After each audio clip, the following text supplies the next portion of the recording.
In late 2022, John's life was hanging by a thread. He was broken, isolated, and without hope. Once full of laughter and dreams, he had become a silent shadow of himself.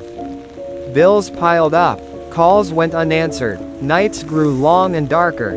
Then one night, he stood alone on a bridge, staring at the cold water below. And in that stillness, a whisper rose from deep inside. Maybe I'm still here, for a reason. That moment didn't save him, but it stopped the fall. The next morning, John made one small, terrifying decision: to ask for help. Not from old friends who had vanished, but from whoever would listen.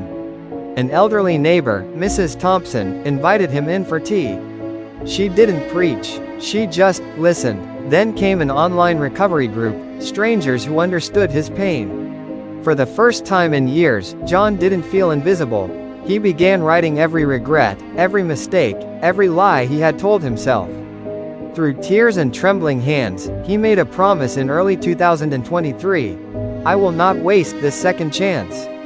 But change doesn't come easy. 2023 became a battlefield, not against the world, but against himself. The cravings came back, the shame whispered, "You'll never change." Some nights he almost believed it. Some mornings, he almost didn't rise. He was rejected by employers, laughed at by friends who didn't believe in the new John. He slept on couches, walked miles to meetings, and survived on almost nothing.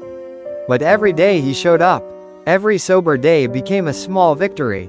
Every sunrise, a quiet miracle. He learned to measure success not by applause, but by persistence. By the end of the year, he wasn't the same man. Still flawed, still fighting, but stronger. Then came early 2024, a new chapter. John discovered purpose. He began volunteering at the same rehab center that once helped him.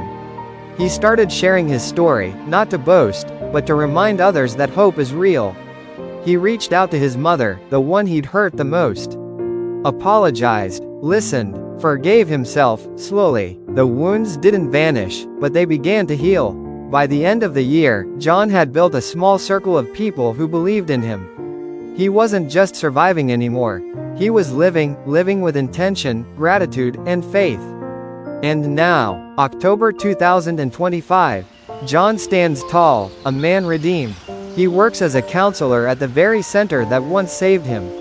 He mentors young men, guides families through healing, and shares his story with the world.